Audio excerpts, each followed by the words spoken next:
chamo Norton Matheus, sou engenheiro agrícola e ambiental formado pela Universidade Federal dos Vales de Jequitinhonha e Mucuri, do campus de Unai.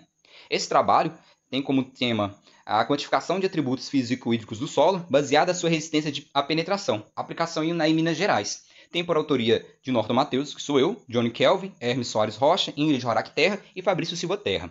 Bem, com a intensificação das atividades agrícolas, a preocupação com o sistema solo-planta tem crescido. A adoção de práticas de manejo de água e solo tem se intensificado a fim de se garantir a permanência do solo, evitando processos erosivos, compactação ou até mesmo assoreamento dos cursos hídricos. A qualidade física dos solos comporta-se, portanto, como um conjunto complexo entre os atributos físicos e hídricos e como eles se correlacionam entre si, a saber eles, as densidades, a densidade do solo e da partícula, as umidades gravimétrica e volumétrica, a porosidade total, que compreende a macro e a microporosidade, e ainda a resistência à penetração, os quais refletem a habilidade do solo em suportar cargas, proporcionar movimentação e retenção de água e soluções ainda de aeração do solo. O conhecimento dos atributos do solo, bem como seu desenvolvimento, quando o manejo não é adequado de forma correta, poderá acarretar em processos que conduzem à degradação do solo. Estudos para quantificação e mensuração desses atributos são laboriosos e demandam amostragens indeformadas e muito tempo para sua realização, principalmente se forem realizadas amostragens em profundidade. Frente a essa problemática, têm sido desenvolvidas funções de pedotransferência, as quais fazem uso de atributos do solo de obtenção simples e custo acessível para gerar outros atributos de fácil mensuração e obtenção mais cara. Assim, o presente estudo teve por objetivo desenvolver um conjunto de funções de pedotransferência, utilizando dados de resistência à penetração, que são de fácil obtenção, para modelar e quantificar atributos físico-hídricos do solo dependendo de amostras indeformadas, principalmente em maiores profundidades. Para isso, foi realizado um estudo na Fazenda Experimental Santa Paula, onde pertence ao Instituto de Ciências Agrárias, o ICA, onde foram dispostos sobre a fazenda 40 pontos amostrais, buscando representar diferentes classes de solo e diferentes parâmetros morfométricos do relevo. Ao realizar-se essa amostragem, foi coletado um anel de solo indeformado, ao qual foi utilizado para calcular a densidade do solo, umidade volumétrica, porosidade, macro e microporosidade. Ainda amostras indeformadas e também para cada ponto amostrado foi coletadas as coordenadas geográficas e ainda foi realizado um ensaio de resistência à penetração. Com esses dados em mãos e todos os dados do laboratório também, pela física do solo, foi realizado análise estatística e teste de normalidade desses dados a fim de realizarmos as aproximações para conseguir realizar as funções de pedotransferência. Nós dividimos o trabalho em duas frentes de aproximações. A primeira aproximação consistiu na geração de gráficos de dispersão, onde buscamos correlacionar a resistência à penetração e os atributos, e a segunda aproximação, caracterizando propriamente dito as funções de pedotransferência com a resistência à penetração e sem a resistência à penetração. Aqui na geração das funções de pedotransferência, buscamos analisar como seria o desempenho dessas funções de pedotransferência com a resistência e sem a resistência. Todas as funções de pedotransferência foram realizadas por meio de uma regressão múltipla polinomial de segunda ordem pelo método de Stripwise. Para a geração então, dessas funções de pedotransferência, foram utilizadas variáveis dependentes associadas à resistência à penetração, entre elas a umidade gravimétrica, a densidade da partícula e a argila em porcentagem. Para cada função de pedotransferência, foi realizadas simulações do processo para a seleção aleatória. Para cada função, nós dividimos os dados em 70% para realizar a calibração das funções de pedotransferência e 30% para realizar o teste das funções de pedotransferência. Com essas simulações, que foram 5 para cada atributo e para cada situação com ou sem resistência à penetração, realizamos o desempenho dessas funções. Para cada simulação foi feita, nós realizamos a média dos valores, pelos quais nós conseguimos determinar o coeficiente de determinação e o RMSE, pelos quais utilizamos para extrair pelo teste de Tukey a 5% de significância se a utilização ou não da resistência da penetração interferia na função de pedotransferência. Os primeiros resultados que nós encontramos foi que, primeiro, a Fazenda Experimental Santa Paula ela tem um histórico agropecuário intenso antes de ser a sede do Instituto. Logo, foram encontrados na área altos valores de densidade de solo, tendo um extremo de 1,66, que coincidentemente é o mesmo ponto onde apresentou a maior resistência à penetração, de 13,26, e consequentemente também o menor valor de umidade gravimétrica, que foi de 0,11. Ainda, na Fazenda Experimental Santa Paula, foi achado pontos onde nós tivemos valores de argilas próximos a 78%, ao quais caracterizou solos muito argilosos. A primeira aproximação que nós realizamos foi a respeito da utilização da dispersão dos dados para cada atributo com os valores associados à resistência à penetração.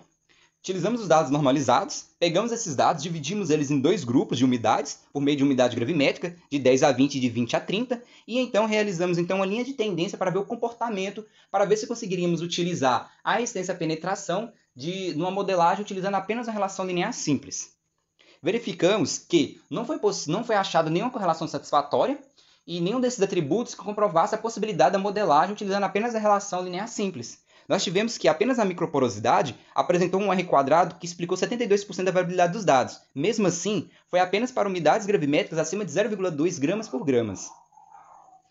A segunda aproximação foi feita agora com as funções de pedotransferência. Aqui nós temos um gráfico, uma tabela das médias dos valores encontrados pelo desempenho de cada uma das funções de pedotransferência. De um lado com resistência à penetração e de outro sem resistência à penetração, tanto a fase de calibração quanto de teste, para cada um dos atributos. Essas médias foram feitas por base de 5 valores, ou seja, teve 5 simulações, tanto da fase de calibração quanto do teste, e elas então foram geradas esses gráficos. Na fase de calibração, independente do atributo investigado, a resistência à penetração não entrou de forma independente nas funções de pedotransferência. Ela sempre entrou associada com a densidade de partícula, umidade gravimétrica ou argila.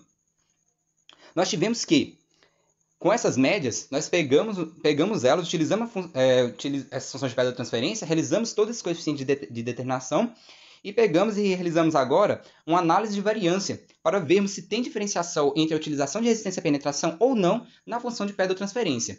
Nós descobrimos que, independente da utilização com ou não a resistência à penetração, as funções de pedotransferência não mostraram diferenciação significativa em nenhum dos atributos estudados, nem para densidade, porosidade, unidade volumétrica e nem a microporosidade.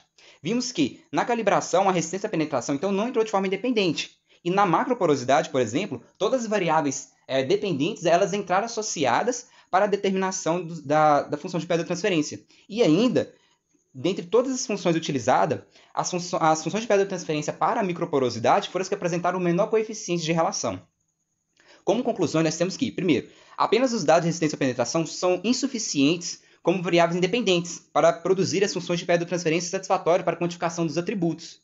Ainda, ao serem utilizadas outras variáveis independentes, especialmente a densidade de partícula, umidade gravimétrica e argila, em conjunto com a resistência de penetração, as funções de pedotransferência tornam-se eficientes para tais predições, exceto para a microporosidade, principalmente na fase de calibração, onde apresentou os menores valores. E ainda, apesar das funções de pedotransferência modeladas sem resistência à penetração apresentarem bons resultados satisfatórios, é interessante a comparação do mesmo aos atributos na função, uma vez que, por meio da resistência à penetração, conseguimos quantificar em contínua profundidade dentro do perfil do solo esses atributos.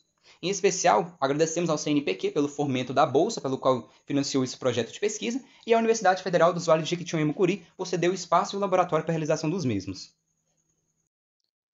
Fala pessoal, espero que todos estejam bem. Meu nome é Flávio Santanoni, sou graduando de Agronomia na Universidade Federal dos Vales de Jequitinhonha e Mucuri e hoje irei apresentar o resumo do artigo Criopreservação, Germinação e Desenvolvimento in vitro de Drosera schmackei.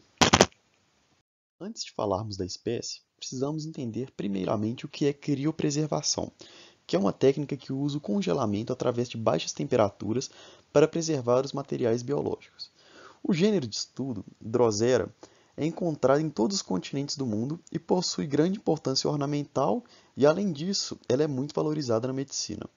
Apesar de apresentar grandes importâncias, as plantas carnívoras estão se tornando mais suscetíveis à extinção, por conta da destruição e fragmentação de seus habitats, e elas têm uma exigência muito específica com relação à qualidade ambiental. Portanto, com esse cenário, o objetivo desse trabalho é desenvolver um protocolo para germinação in vitro, desenvolvimento de plantas e criopreservação das sementes de Drosera schmackei. Para que o trabalho fosse efetuado, foram utilizadas sementes de Drosera schmackei encontradas no Parque Estadual do Biribiri, e todos os experimentos foram conduzidos no Laboratório de Sementes e no Laboratório de Cultura de Tecidos da Universidade Federal dos Vales de Jequitinhonha e Mucuri. Durante o trabalho foram realizados vários experimentos, entre eles está a desinfestação das sementes, que foi realizado no esquema de DIC 2x4 com 4 repetições contendo 30 sementes por repetição. As sementes foram levadas à câmara de fluxo laminar e a desinfestação superficial iniciou-se pela imersão na solução de etanol. Em sequência foram efetuados os tratamentos que consistiu em diferentes tempos de imersão em solução de hipoclorito de sódio.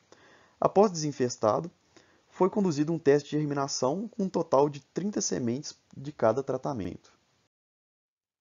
Outro teste realizado foi a germinação in vitro. No teste, primeiramente efetuou-se a desinfestação pela imersão das sementes em soluções de etanol e depois elas foram imergidas em uma solução de hipoclorito de sódio. Logo em sequência foi realizado 4 enxágues das sementes em água destilada e esterilizada na autoclave. As sementes então foram inoculadas em diferentes concentrações do meio da cultura MS. Após a inoculação, as sementes foram mantidas em câmara de crescimento e, em sequência, o experimento foi montado com 4 tratamentos e 4 repetições, sendo em placa de Petri com 50 sementes em cada. E as avaliações foram feitas diariamente durante 30 dias. Também foi analisado o desenvolvimento das plântulas, sendo que as plântulas foram obtidas através do teste de germinação. Nelas realizou-se 2 testes, que foi diferentes concentrações nos sais do meio MS e no meio de cultura MS 1/3 dos sais suplementados com diferentes concentrações de BAP. Nos 2 experimentos, cada repetição foi composta por 6 tubos de ensaio, contendo uma plântula em cada, totalizando assim 96 tubos.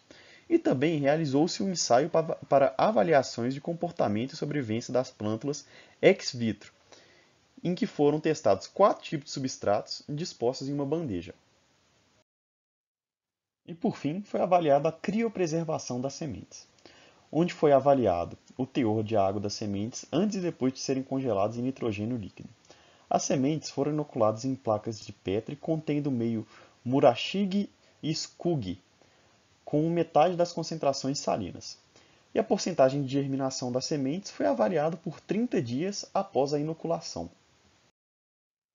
Partindo agora para os resultados, na desinfestação de sementes, não houve diferenças significativas entre os tratamentos com diferentes concentrações e tempos de imersão em hipoclorito de sódio para análise de contaminação.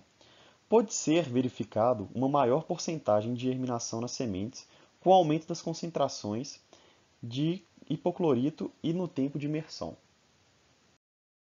Já na germinação in vitro, as concentrações de sais no meio de cultura influenciam diretamente na porcentagem de germinação da droséria. Com a diminuição da concentração de sal, proporcionou uma maior taxa de germinação. Já nas concentrações médias, favoreceram diretamente a germinação da semente e o comprimento da plântula. E falando agora dos resultados da criopreservação das sementes, o teor de água apresentado pelas sementes de droséria foi de 20%. As sementes criopreservadas também apresentaram uma porcentagem de germinação final acima de 80% para todos os tratamentos estudados, apenas com exceção do controle.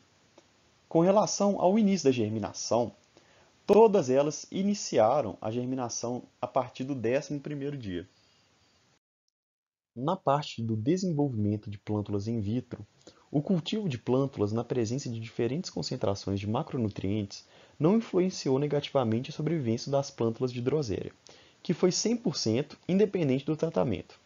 Já os valores médios registrados na altura e parte aérea e número de folhas foram significativamente maiores quando as plântulas foram cultivadas no meio MS 1/3, bem como o número de raízes e o comprimento da maior raiz. Para a droséria, o aumento gradativo das concentrações de sais no meio MS levou ao decréscimo linear dos parâmetros morfológicos avaliados, sendo o meio com menor concentração de sais considerado o melhor para o cultivo dessa espécie. Nos resultados do BAP, ele não teve nenhum resultado significativo na produção de brotos e ainda por cima prejudicou a parte aérea e as raízes das plantas. Com relação à aclimatização, 50% das plantas sobreviveram aos 60 primeiros dias e 25% sobreviveram ao final de 90 dias, dando destaque para meios como o musgo e a casca de arroz, que foram os melhores. Ao final do trabalho, podemos tirar inúmeras conclusões. Dentre elas estão a desinfestação de sementes de droséria com solução de hipoclorito de sódio a 2% de clorativo com 10 minutos de imersão mostrou-se eficiente e estimulou a germinação. Também o cultivo in vitro da droséria em meio MS 1/3 e MS meio favoreceu a germinação in vitro das sementes e o crescimento das plântulas.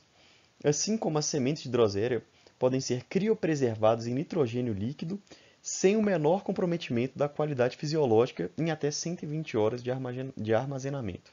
O meio MS 1/3 proporcionou o maior desenvolvimento das plântulas de Drosera e as baixas concentrações de BAP favorecem o crescimento das culturas in vitro. Então, pessoal, aqui eu concluo o meu resumo. Gostaria de agradecer a todos que estão aqui até agora. Se tiverem qualquer dúvida, fiquem à vontade para entrar em contato comigo no meu e-mail que está aí na tela, que é o flavio.ones@ufvjm.edu.br. Obrigado pela oportunidade de estar aqui e um abraço. Olá, pessoal. Meu nome é Raíssa, eu sou discente do curso de Agronomia da UFVJM e hoje eu vou apresentar no 8º Sintegra o resumo do trabalho intitulado Avaliação da viabilidade em sementes de Brassica oleracea pelo teste de tetrazóleo. Esse resumo tem como autores eu, Raíssa Silva Pereira, a doutora Thaís Silva Salles, a professora doutora Marcela Carlota Neri, e esse resumo ainda contém mais 4 autores. Bom, para dar início, eu vou falar um pouco sobre a cultura da couve, que foi a cultura estudada nesse trabalho em questão. A couve, ela contém o nome científico de Brassica oleracea var. acépala, pertence à família Brassicaceae e pertence também ao gênero Brassica. Em relação ao melhoramento genético da couve, a gente seleciona os genótipos com uma menor altura, com um número reduzido de brotações e com uma maior quantidade de folhas por planta. Daí vem a relação com qualidade fisiológica das sementes, que a gente realiza alguns testes como de germinação, o qual é feito para determinar o potencial máximo de germinação daquele lote de semente. E lembrando que esse teste é feito de acordo com as recomendações da RAS, que são as regras para análise de sementes. Então, diante ao exposto, o principal objetivo desse trabalho foi desenvolver a metodologia para o teste tetrazóleo com o intuito de verificar a viabilidade de sementes das famílias de couve. Os experimentos eles foram realizados no laboratório de sementes da UFVJM e as sementes elas foram obtidas através de plantas de progênies de meios irmãos de couve em experimento que foi montado no setor da olericultura, também da UFVJM. Em relação à colheita dessas sementes de couve, elas foram colhidas entre os meses de março de 2016 a fevereiro de 2017, como é mostrado na figura 1. Para a caracterização do perfil dos lotes das sementes, elas foram submetidas aos testes de grau de umidade, peso de 1000 sementes, teste de germinação, teste de emergência e curva de embebição.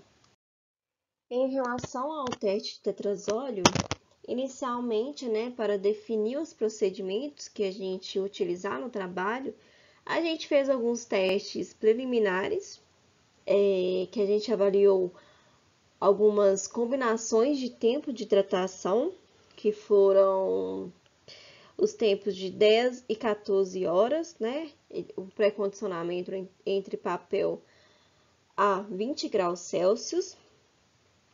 Avaliamos também a coloração das sementes, a forma que ela foi preparada para ser levada para o tetrazóleo e também diversas soluções de tetrazóleo nos tempos de 2, 4 e 6 horas. E complementando a tabela 1, na figura 2 a gente pode visualizar como as sementes foram colocadas para haver a coloração no sal do tetrazóleo. Na A, a gente pode ver uma semente totalmente intacta. Na B, houve uma remoção total do tegumento da semente. Na C, houve um corte distal do eixo embrionário. Na D, um corte longitudinal no maior sentido e na E mostra a morfologia da semente. Na figura 3, a gente vê o resultado, né, do teste tetrazóleo, onde a gente avaliou as sementes, né, na categoria A como sementes viáveis e a categoria B como sementes inviáveis. E as sementes, né, da categoria A e B foram subdivididas, sendo as sementes A1, que são aquelas com estruturas embrionárias bem desenvolvidas, intactas e com uma coloração rosa, como a gente pode observar nessa figura. A2 eram sementes com menos de 50% do embrião descolorido, sem atingir o eixo embrionário e o tecido estava com um aspecto normal e firme. Já na categoria B, as sementes foram subdivididas em B1 e B2, onde as B1s eram sementes com embrião com uma coloração em um vermelho intenso, como pode ser observado. As B2, mais de 50% dos cotilédones descoloridos. As B3, a região do eixo embrionário estava descolorido. E na B4, o embrião estava completamente descolorido. Agora, entrando nos resultados e discussão, a gente vê na tabela 2 que os dados obtidos na caracterização do perfil de sementes de famílias de couve, que esses resultados de grau de umidade, as sementes apresentaram valores bem similares e com uma variação dentro do limite máximo, que o limite máximo tolerável é cerca de 2 pontos percentuais para que os resultados expressem o efeito dos tratamentos feitos.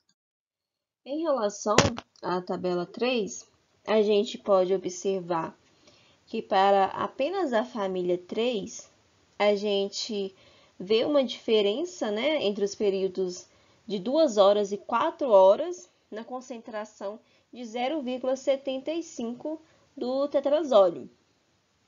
Já na concentração de solução de 0,2 para as famílias 1 e 3, o período de 6 horas ele se diferiu dos outros períodos contidos na tabela.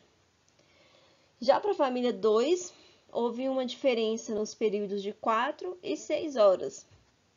Por fim, na tabela, como mostra, a concentração de 0,5 para a família 3, o período de 2 horas, ele foi diferente dos demais. E na família 4, o período de 2 horas, ele foi diferente do período de 6 horas. E assim, a gente chegou à conclusão que o pré-condicionamento das sementes entre papel por 10 horas a 20 graus Celsius, seguido pela remoção total do tegumento e a utilização da solução de tetrazóleo na concentração de 0,2 por 4 horas a 30 graus Celsius, é eficiente na avaliação da viabilidade de sementes de couve.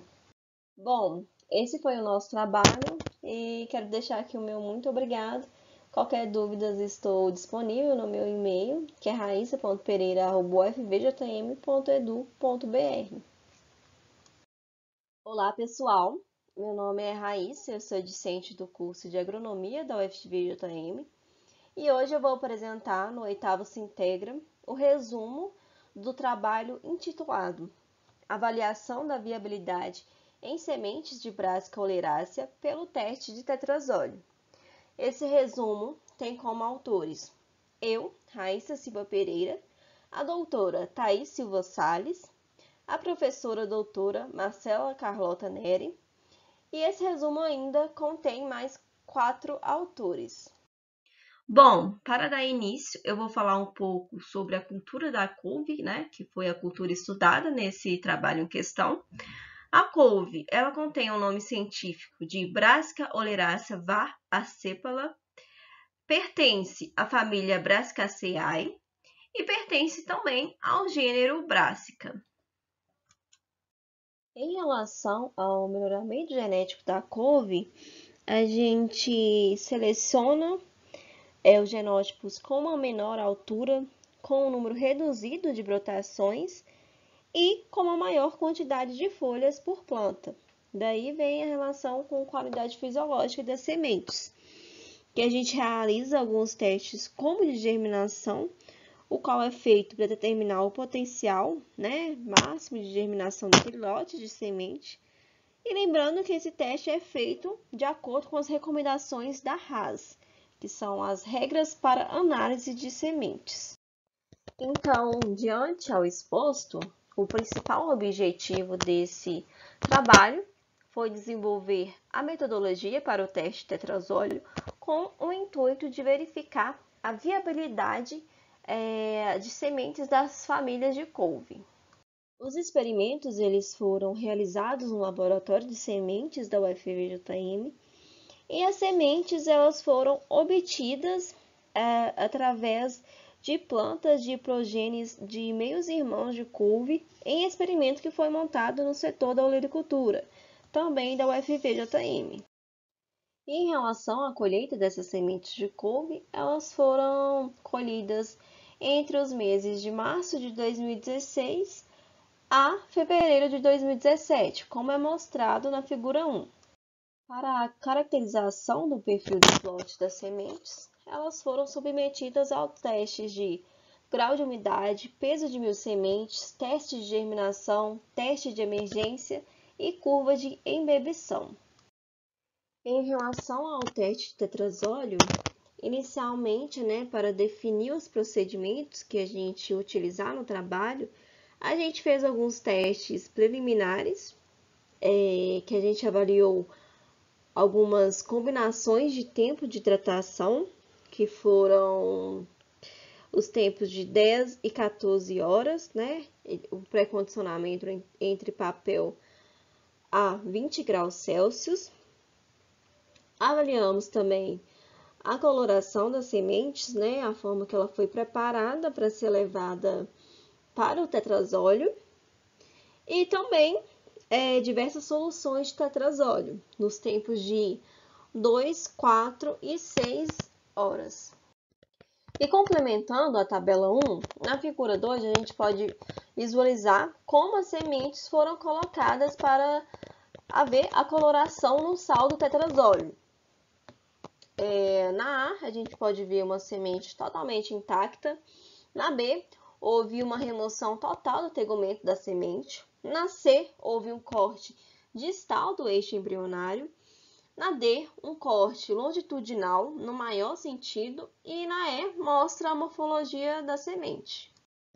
Na figura 3, a gente vê o resultado do teste tetrazóleo, onde a gente avaliou as sementes na categoria A como sementes viáveis e a categoria B como sementes inviáveis. E as sementes da categoria A e B foram subdivididas, sendo as sementes A1, que são aquelas com estruturas embrionárias bem desenvolvidas, intactas e com uma coloração rosa, como a gente pode observar nessa figura. A2 eram sementes com menos de 50% do embrião descolorido, sem atingir o eixo embrionário, e o tecido estava com um aspecto normal e firme. Já na categoria B, as sementes foram subdivididas em B1 e B2, onde as B1s eram sementes com embrião com uma coloração um vermelho intenso, como pode ser observado. As B2, mais de 50% dos cotilédones descoloridos. As B3, a região do eixo embrionário estava descolorido. E na B4, o embrião estava completamente descolorido. Agora, entrando nos resultados de discussão, a gente vê na tabela 2 que os dados obtidos na caracterização do perfil de sementes de famílias de couve, que esses resultados de grau de umidade, as sementes apresentaram valores bem similares e com uma variação dentro do limite máximo, que o limite máximo tolerável é cerca de 2 pontos percentuais para que os resultados expressem o efeito dos tratamentos feitos. Em relação à tabela 3, a gente pode observar que para apenas a família 3, a gente vê uma diferença, né, entre os períodos de 2 horas e 4 horas na concentração de 0,75 do tetrazóleo. Já na concentração de solução de 0,2 para as famílias 1 e 3, o período de 6 horas ele se diferiu dos outros períodos contidos na tabela. Já para a família 2, houve uma diferença nos períodos de 4 e 6 horas. Por fim, na tabela, como mostra, a concentração de 0,5 para a família 3, o período de 2 horas, ele foi diferente dos demais. E na família 4, o período de 2 horas, ele foi diferente do período de 6 horas. E assim, a gente chegou à conclusão que o pré-condicionamento das sementes entre papel por 10 horas a 20 graus Celsius, seguido pela remoção total do tegumento e a utilização da solução de tetrazóleo na concentração de 0,2 por 4 horas a 30 graus Celsius, é eficiente na avaliação da viabilidade de sementes de couve.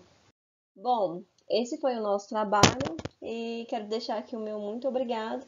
Qualquer dúvida, estou disponível no meu e-mail, que é raissa.pereira@ufvjm.edu.br. Olá a todos. Sejam bem-vindos à 8ª semana de integração, ensino, pesquisa e extensão da UFVJM.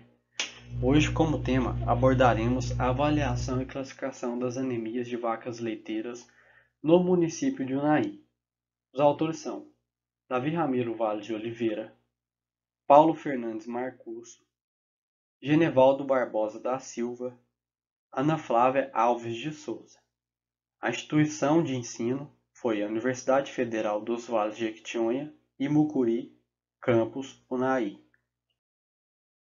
Uma problemática a ser resolvida é que o hemograma é pouco utilizado na clínica de animais de produção. O hemograma é um exame complementar muito importante para o diagnóstico de enfermidades, pois permite reunir informações valiosas perante o diagnóstico de enfermidades. Além de ter um custo acessível, detecta precisamente anemias, vem sendo muito utilizado na clínica de animais de companhia e é um exame que torna-se muito necessário na vida e rotina clínica dos médicos veterinários. O objetivo do trabalho propõe a avaliação das anemias em bovinos leiteiros no município de Unai, Minas Gerais.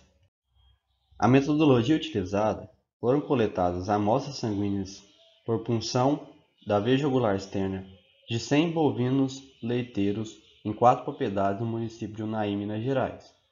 Essas amostras foram acondicionadas em tubos com anticoagulante a 4 graus Celsius e direcionadas para a confecção de lâminas no Laboratório de Patologia Clínica da Universidade Federal dos Vales de Jequitinhonha e Mucuri, campus Unai, Minas Gerais. Após a confecção e leitura das lâminas no Laboratório de Patologia Clínica da Universidade Federal dos Vales de Jequitinhonha e Mucuri, determinamos que 24% dos animais analisados apresentaram anemia. A anemia é um estado patológico em que o animal se encontra com baixa concentração de hemácias, baixa concentração de hemoglobina ou uma redução no hematócrito. As causas para anemia são perda aumentada de sangue, destruição acelerada das hemácias ou até mesmo a produção reduzida pela medula óssea. Os animais apresentam sinais clínicos como fraqueza, apatia, desnutrição, mucosas hipocoradas e taquicardia. A classificação das anemias depende da resposta medular, os índices eritrocitários e o estado fisiopatológico causado para cada animal. Neste trabalho, nós fizemos a classificação das anemias de acordo com os índices eritrocitários, que são o VCM e o CHCM. O VCM significa volume corpuscular médio e corresponde ao tamanho das hemácias produzidas. Podem ser classificadas em normocítica, quando o tamanho está dentro do valor de referência, macrocítica, quando o tamanho está acima do valor de referência, e microcítica, quando o tamanho está abaixo do valor de referência. Já o CHCM significa concentração de hemoglobina corpuscular média e corresponde à coloração das hemácias produzidas, classificadas em normocrômica, quando a concentração de hemoglobina está dentro do valor de referência, hipercrômica, quando a concentração está acima do valor de referência para a espécie, e a hipocrômica, quando a concentração está abaixo do valor de referência. Como vimos no gráfico anterior, 24% dos animais apresentaram anemia, sendo que, dos 24%, 41,66%, que representam 10 animais, apresentaram anemia normocítica normocrômica. Essa anemia ocorre em redução da eritropoese por produção de citocinas. Podem acontecer em infecções bacterianas, fúngicas, protozoárias, virais, bem como deficiências nutricionais, distúrbios endócrinos, neoplasias, doenças renais crônicas, utilização de medicamentos, presença de toxinas ou até mesmo formação de abscessos. Já o grupo com 37,5%, que representam 9 animais, apresentaram anemia macrocítica normocrômica. Essa anemia ocorre em deficiências nutricionais de vitaminas, minerais, podem ser também causados por uma resposta da medula óssea após a perda de sangue ou a hemólise. Já o grupo com 20,84%, que representam 5 animais, apresentaram anemia microcítica normocrômica. A anemia microcítica normocrômica pode originar em decorrência da deficiência de ferro, cobre, piridoxina ou até mesmo intoxicações. Bom, com este trabalho, podemos concluir que a avaliação e classificação das anemias auxilia o clínico na identificação de várias patologias, pois o hemograma é um exame complementar muito importante na rotina clínica veterinária, uma vez que permite identificar diversas alterações hematológicas, bem como a resposta do organismo do animal frente a diversas patologias. O hemograma também possibilita reunir informações valiosas que muitas vezes são imperceptíveis nos sinais clínicos. Além disso, auxilia no estabelecimento de prognósticos e no acompanhamento dos tratamentos. Portanto, a conclusão é que o hemograma é um exame que deveria ser mais utilizado na rotina clínica de animais de produção. Agradecemos à FAPEMIG, que é a Fundação de Amparo à Pesquisa do Estado de Minas Gerais, a financiadora do projeto, e à Universidade Federal dos Vales de Jequitinhonha e Mucuri. Obrigado. Modelo de nicho ecológico de Paropsisterna bimaculata no atual cenário climático e distribuição potencial com base no índice ecoclimático. Este trabalho foi desenvolvido por mim, Fernanda de Aguiar Coelho, Cláudia Eduarda Borges, José Carlos Barbosa dos Santos, Priscila Kelly Barroso Farnese, Fausto Henrique Vieira Araújo e pelos professores doutores Rony Von dos Santos Veloso, Marcos Alvarenga Soares e Ricardo Siqueira da Silva. O eucalipto tem grande importância comercial na economia brasileira. A cultura é capaz de produzir uma grande diversidade de produtos que são destinados a diversos segmentos de utilização, como a construção civil, indústria alimentícia, indústrias de cosméticos e higiene pessoal, indústria moveleira, indústria farmacêutica, entre outros. A cultura representa um dos melhores empreendimentos do setor do agronegócio brasileiro e também gera grandes contribuições ecológicas e sociais. No entanto, as pragas florestais podem causar grandes perdas aos cultivos de florestas plantadas, reduzindo a produtividade e gerando perdas econômicas devastadoras. Na última atualização da lista de pragas quarentenárias ausentes, disponibilizada pelo Ministério da Agricultura, Pecuária e Abastecimento, o MAPA, foram incluídas 12 novas espécies de pragas, sendo todas elas de interesse florestal. A praga do eucalipto Paropsisterna bimaculata, besouro da folha, foi regulamentada por apresentar risco potencial de gerar danos econômicos ao país.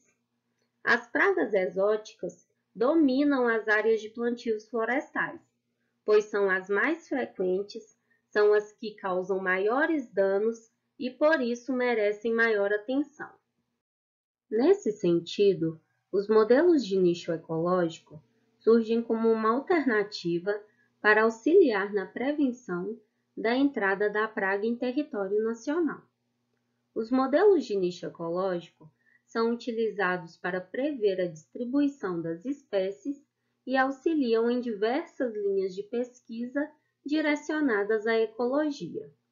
Algumas aplicações desses modelos incluem estudos relacionados à biodiversidade, planejamento para a conservação, impactos das mudanças climáticas sobre as espécies e o mapeamento de espécies invasoras.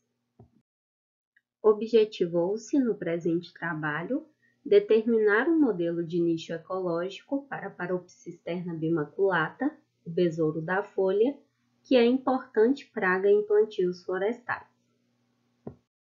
Quanto à metodologia, foram coletados os dados de distribuição e os parâmetros biológicos da Paropsisterna bimaculata em bancos de dados online e em trabalhos da literatura.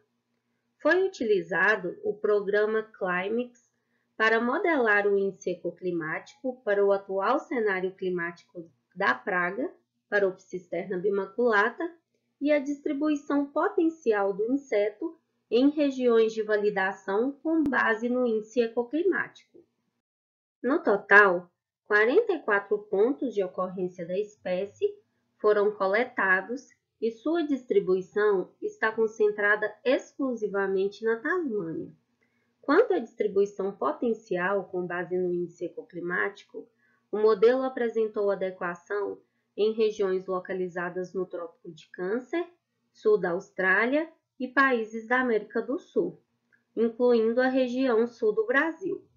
Esses resultados estão associados principalmente a regiões de clima temperado e altas altitudes. Pragas quarentenárias possuem potencial de gerar danos econômicos, sociais e ambientais.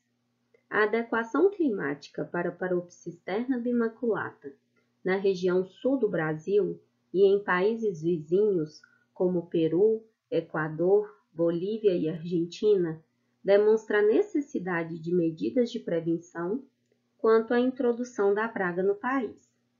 O aumento da dispersão de pragas agrícolas é atribuído principalmente ao comércio entre países e estudos indicam que a maior parte dos casos de introdução de pragas no Brasil está associada a atividades antrópicas, por meio de transporte de plantas, frutos ou sementes infestadas.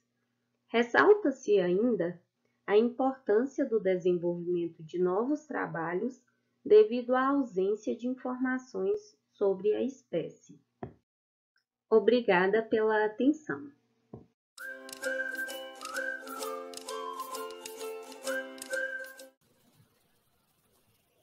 Olá, eu me chamo Letícia Maria Saez Duarte, sou docente do curso de Medicina Veterinária do Instituto de Ciências Agrárias da UFPJM e hoje eu vou fazer a apresentação sobre o projeto de extensão IntegraVet, integrando alunos de ensino médio à medicina veterinária. Minha apresentação hoje ela vai seguir um roteiro que tem uma introdução, uma problemática, objetivos, metodologia, resultados, conclusão e agradecimento. Bom, dentro da introdução, eu vou falar um pouco agora da questão da medicina veterinária.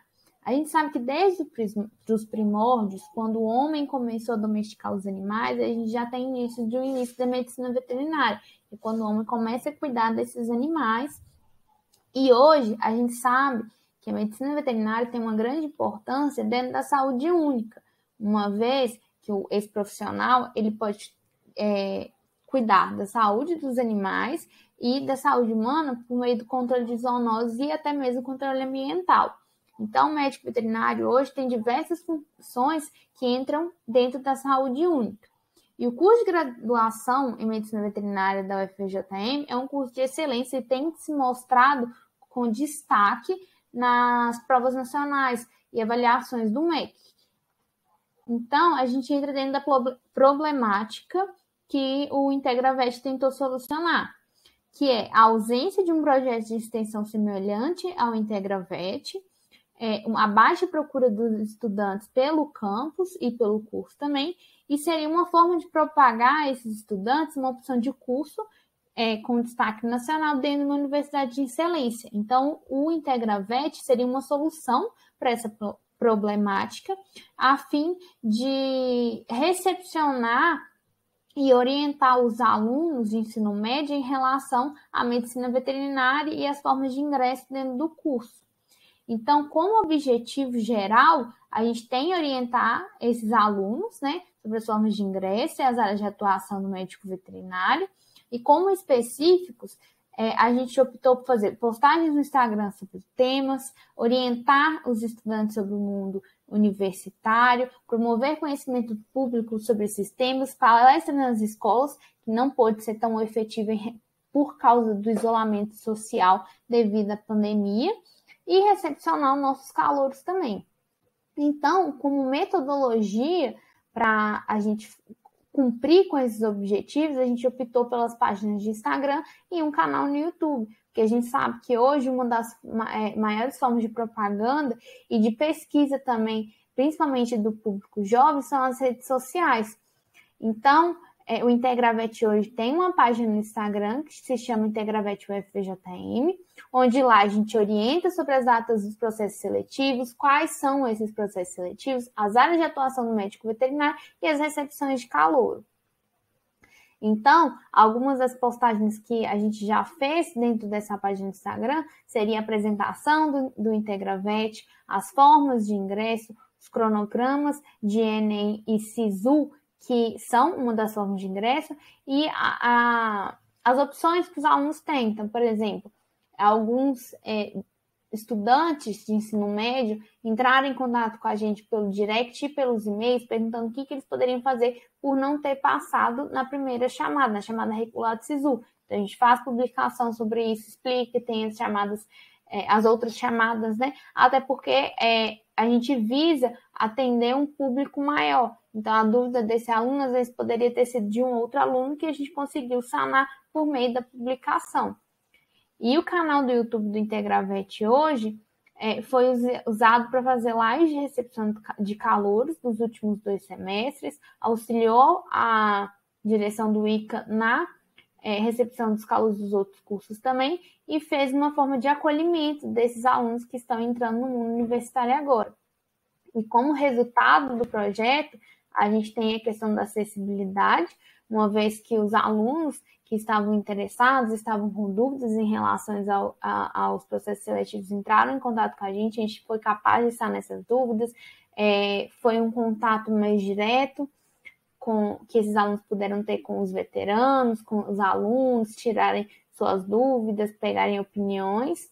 E os calouros também, eles se sentiram mais bem recepcionados e acolhidos, principalmente pelos seus veteranos, em um momento difícil em que a gente está vivendo em relação ao isolamento social, onde eles não conheciam a cidade, não conheciam seus colegas. Então, foi uma forma dinâmica desses alunos, num momento difícil, conseguirem se encaixar e socializar dentro da universidade, mesmo com o isolamento social. Então, como conclusão, a gente tem que o IntegraVet é muito importante, pois ele auxilia a universidade na recepção desses alunos por meio de acolhimento, orientação e propaganda.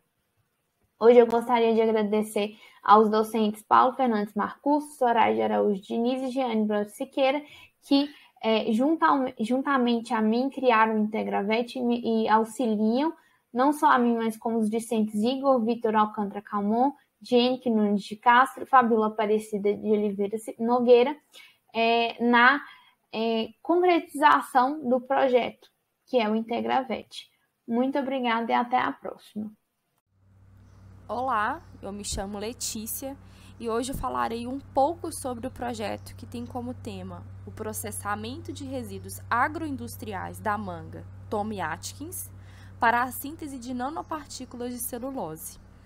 Esse trabalho ele foi escrito em colaboração da Isabela Costa Onis e dos professores João Vinícius da Silveira e da Franciele Pelissari. Nos últimos anos, muito tem se estudado sobre a diminuição e o reaproveitamento de resíduos sólidos que são gerados em diferentes processos industriais. Muitos dos materiais que são descartados, como cascas e caroços, são fontes de matéria orgânica, proteínas, óleos essenciais, o que os tornam passíveis de recuperação e aproveitamento. Neste contexto, a fruticultura no Brasil é um dos segmentos que mais geram resíduos, já que a parte da fruta mais utilizada normalmente é a sua polpa. A manga, uma das 10 frutas mais consumidas no mundo, tem uma grande parcela de contribuição no destino inadequado dos seus resíduos, provenientes principalmente da sua casca, do tegumento e da amêndoa. Uma alternativa de reaproveitamento dessas partes inutilizadas da manga é na produção de filmes biodegradáveis, que são responsáveis por substituir a fibra sintética por uma fibra vegetal. A manga tem em sua composição cerca de 40 a 50% de amido, que é justamente um dos polímeros mais utilizados na fabricação de filmes biodegradáveis. Dessa forma, torna-se interessante o uso desta matéria-prima, a manga, para a produção desses materiais. Entretanto, apesar de ser um biopolímero muito utilizado, o amido ainda apresenta algumas restrições, e com o intuito de contorná-las, agregando melhores características e melhorando o desempenho, é comum adicionarmos materiais de reforço na escala nanométrica na composição da embalagem, como, por exemplo, as nanofibras de celulose. Logo, o objetivo do presente trabalho foi de investigar o uso de resíduos agroindustriais, do tegumento, da amêndoa e da casca da manga da variedade Tommy Atkins, como fonte de material lignocelulósico para obtenção de nanofibras de celulose. Metodologia. Primeiramente, os frutos eles foram lavados e higienizados, e em seguida ocorreu a separação das partes da manga em casca, polpa, tegumento e amêndoa. Após a separação da fruta, as cascas do tegumento e a amêndoa foram submetidas ao processo de secagem em estufa de circulação forçada, sendo as cascas e os tegumentos secos a 55 graus Celsius e as amêndoas a 40 graus Celsius por 48 horas. Em seguida, as amostras já secas foram trituradas, primeiramente em moinho de facas e depois no moinho de bolas, e passados em uma peneira da série de Tyler de 100 mesh. Resultados obtidos. As amostras, antes de passar pela secagem, elas foram pesadas, e esse processo se repetiu também no final. Pelo gráfico 1, podemos perceber que o tegumento apresentou maior peso inicial, seguido da amêndoa e da casca. Já quando as amostras foram secas, as cascas apresentaram maior peso final, seguido do tegumento e da amêndoa. Dessa forma, pelo gráfico 2, a partir de uma conta simples de rendimento, onde o peso final é dividido pelo peso inicial e multiplicado por 100, podemos perceber que a casca apresentou maior rendimento, seguido da amêndoa e do tegumento. Conclusão. No geral, tanto as amostras da casca, da amêndoa e do tegumento apresentaram um tamanho de partícula ideal para a posterior aplicação no isolamento das nanofibras de celulose. Por fim, o projeto demonstrou a viabilidade dos coprodutos da manga para serem empregados no isolamento das nanopartículas de celulose. Por fim, gostaria de agradecer à Universidade Federal dos Vales do Jequitinhonha e Mucuri, a UFVJM, ao Instituto de Ciência e Tecnologia, o ICT, ao Conselho Nacional de Desenvolvimento Científico e Tecnológico, CNPq, ao Laboratório de Engenharia de Alimentos, ao Programa de Pós-Graduação em Ciência e Tecnologia, da UFVJM, por terem tornado possível a execução desse projeto.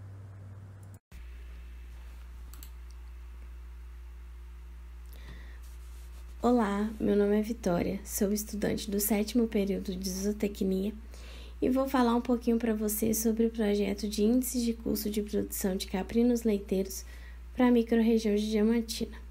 Temos como coordenadora Thalita Ferreira, como coautora Ana Fabrícia e como aluna bolsista eu, Vitória Marques. A caprinocultura brasileira, ela alcançou 8,25 milhões de cabeças, de acordo com o Censo Agropecuário divulgado no ano de 2017.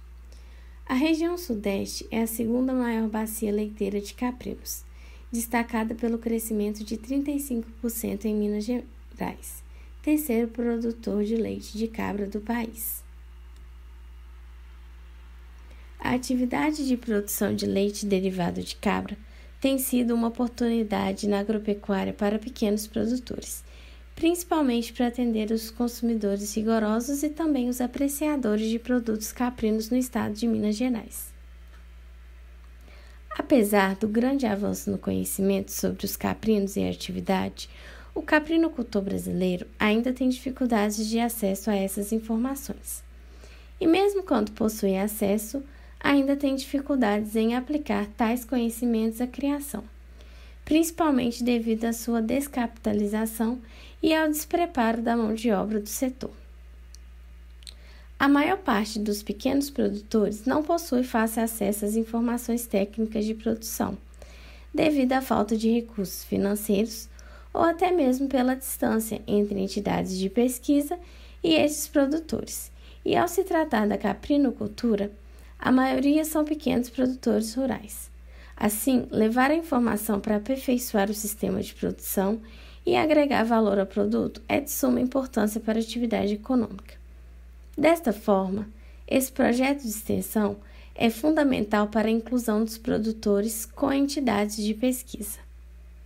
Outro ponto relevante que justificou a produção desse projeto é a procura dos produtores de localidades próximas a Diamantina, com interesse na atividade. Assim, trabalhar nesta área através de um projeto registrado na universidade seria de extrema importância, levando assim o nome da UFVJM.